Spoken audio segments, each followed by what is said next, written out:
So we are saying when you submit your courses, it will first show awaiting student input when you first log into your portal sys.unza.zm awaiting student input. After you submit the courses, it is going to show awaiting approval.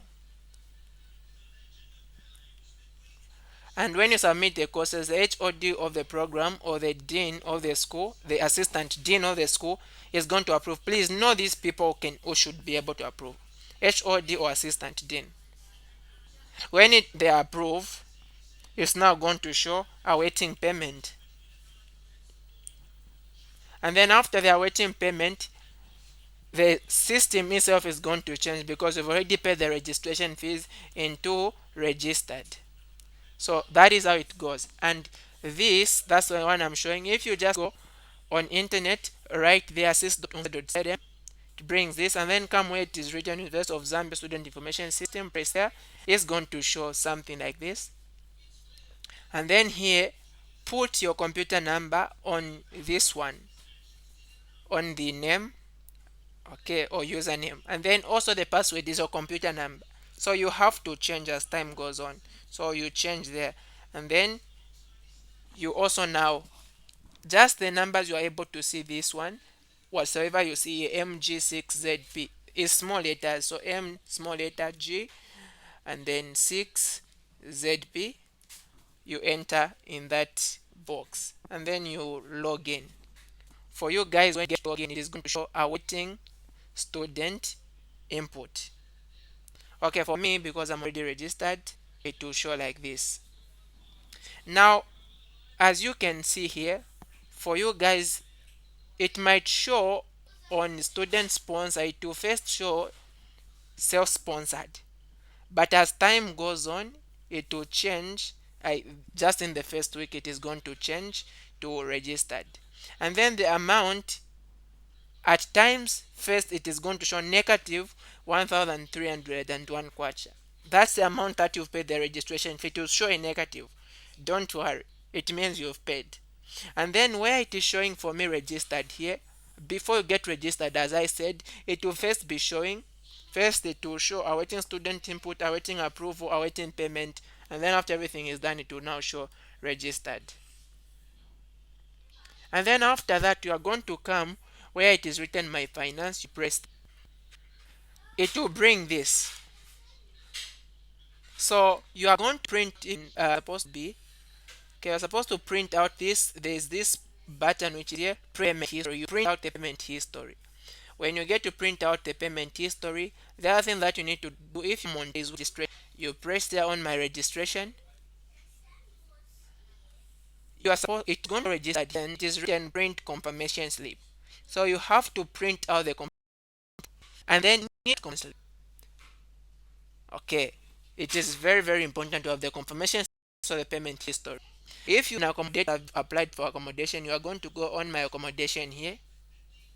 It will show, like for me, I'm accommodated. It is showing the hostel, the block, the level, room number. All this is going to show. But if someone is not accommodated, nothing is going to show here. Well, when you've been just accommodated, it might not just show there and then. It will change as time goes on. All right.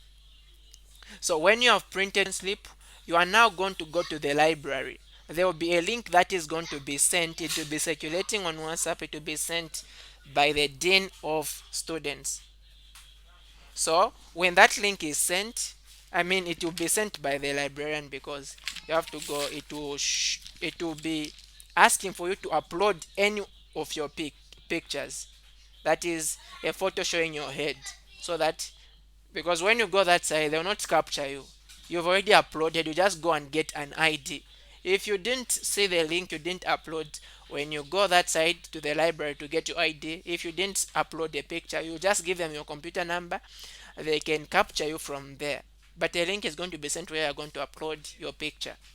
So you just go to the library to collect your ID. Okay. And then for every first entrance student or first year, medicals are supposed to be done. Not for everyone, For those who are already registered, you don't do medicals. Now, after registration, you are required to collect a timetable. You'll be put in a TG. When you get to submit these details, you're going to be put in a lecture group and also in a tutorial group.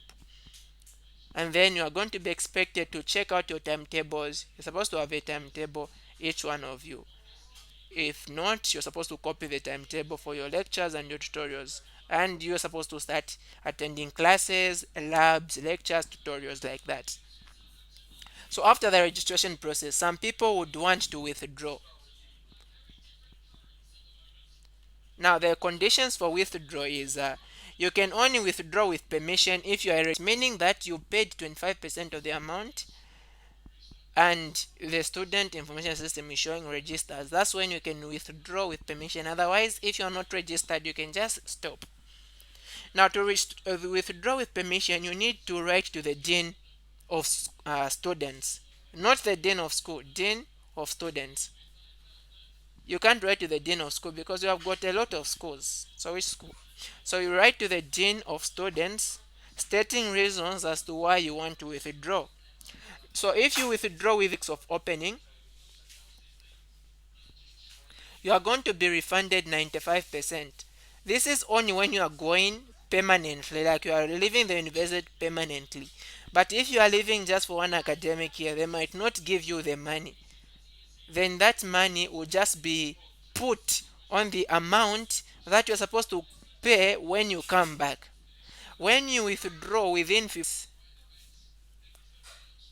then you are going to be just paid 50% of the amount if you are going permanently. But if you are not going permanently, if you come back maybe after one academic year or two academic years, then they'll just put the money on the time that you are going to come back to your registration. But if you withdraw 15 weeks of opening after, nothing is going to be paid back because you would have spent like half of the academic year, so nothing is going to be paid back. So this is on the withdrawal. And then the other thing to be able to know is examination.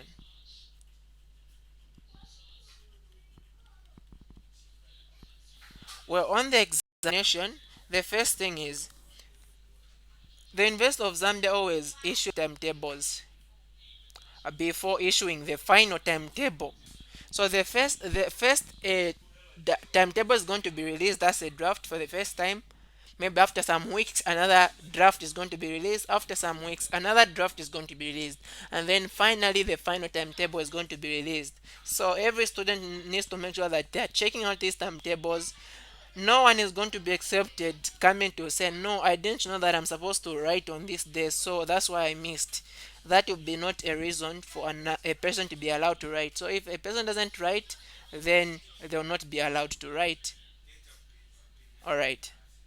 And so to sit for an exam, you need to be a registered student. This is one condition. Make sure that you are a registered student. If you are not a registered student, you will not be allowed to sit for the exam. And by the time you are writing the exams, you should 100% of the money. Well, because of some queries this time around, people have been paying, but the school guideline says by the time you are writing the exam, you should have paid 100%. But this time around, there's a form that you can fill in.